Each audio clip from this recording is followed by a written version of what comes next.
Most people in life are looking for how do I make a life worth living and a retirement worth having. When I'm talking, I've got a few feathered friends who are hanging about and coming back in and out because they know that my soul was not okay this morning. I am deeply in love with someone and I miss her every single minute of every single day. But that's what happens to a man like me. Other things that happen to a man like me are people lie about their rights to me.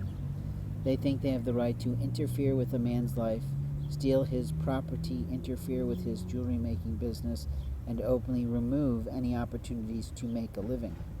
When they did this, when they stole my property and my legal documentation, who was there to fix it for them? Who was there to get them to stop? And who was there to make them understand that they are not my life cop? In life, we have moments of time to show who we are in the house of God, and most of these people touted to be Christians, touted to be holy rollers for the Trump administration. Well, if Trump is telling these men what to do, that's one thing. It's another, however, if they're taking liberties to cross that blue line of theirs to ruin a life. And openly, when people come at me and try to pretend to be something they're not, I pretty much can read that pretty quickly. I don't like to be lied to, and I certainly don't need to be mothered by anyone. At age 51, I know what my life is, I know where my life has come from, and I know where my life is going.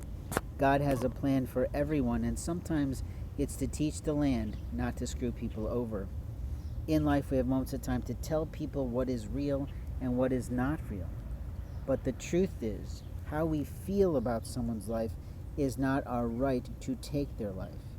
How we feel about someone's life is not our right to steal their life. And how we feel about someone's life does not give us the right to imply that we have a relationship. It doesn't matter how deeply, how profoundly, how sensually, how sexually, how intellectually, how psychologically, how emotionally, and how spiritually I'm in love with one girl. If she's not willing to hear my voice, if she's not willing to see my face, if she's not willing to see or feel my life force in her life force, then I am at a loss at what to say. We once were dear friends. We once were on the phone to all ends. And when it came to an end, I literally almost lost my life that day. The Lord would have taken me through that slipstream. I felt myself go because I was so forlorn, you know. And when I said, wait a minute, I still want to have a chance to win her heart, mind, and soul, the Lord said, okay, we'll take a chance.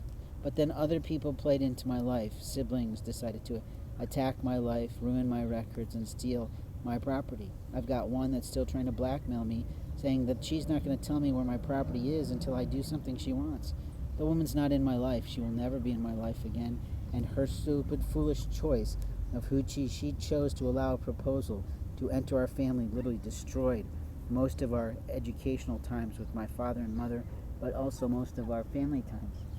That's on her life, and her children's disregard for my life is openly her teaching of them. In life, we have moments of time to show who we are, and we often show who we are based on how our children behave.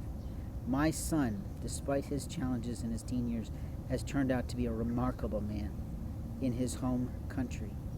I have grandchildren, allegedly, which I would love to see, but some monster in the force took my computer, deleted the phone numbers for him and my late spouse, and openly ruined my life.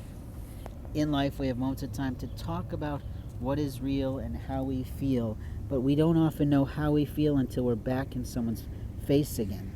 When we give people face time, when we give people rights time, when we give people forgiveness based on what the Lord did for us on the cross, then we show that we are a Christian in this world. When people use their Christianity to harm others, they lie to themselves. You see, what they're actually saying is, I am Lord over your life, and Jesus is not. Well, in my case, Jesus is Lord of my life. He provides me the magic that I see every single day. Despite my poverty, despite my way, I know that the Lord loves me. I am fed based on his generosity. I am clothed based on his helping to me to find things. And when men get into my bags and steal property that Jesus led me to, shame on them. When a woman I love takes it, it's something else entirely. She has rights to everything in my life, but not to my body until she's my lawful wife. And that is the truth. I am a man full and through in God's house, and I don't have to prove it to anyone because the Lord has already approved me. You see, one thing that people in the religious realm talk about is that the spirit world doesn't speak to them. They are fearful of old school tools, they don't know anything of pagan rules, and they literally think that what I do is immoral, or somehow of Satan, and that's not true. You see, what they're saying is Satan is more powerful than God, and that is a lie.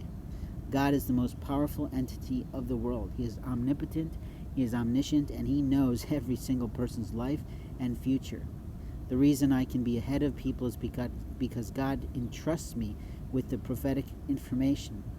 I sort of knew I was going to be losing my wallet and journal because the Lord insisted I do two things: remove some business cards from it, but also remove a phone number and keep it separate from the journal. The bastards who stole my journal that day when I went off to take a piss, you see, often think that they know me. They don't know me. They can't study me. I've not allowed that. I've not entitled that. And no law in the land will do that. And what they're saying is that they're wanting to have a lethality. They want to put their lives at risk because when they attack my life, when they rape my body, when they steal my wife, when they ruin God's plan for me, they get God's wrath. You see, God's wrath doesn't keep people in poverty. People keep people in poverty. People destroy lives. People do evil. And the late and great Derek Prince, who was an amazing man, who took on 8 children, not his own, all girls, God bless him for that, literally understood the Lord. He wrote amazing works before even technology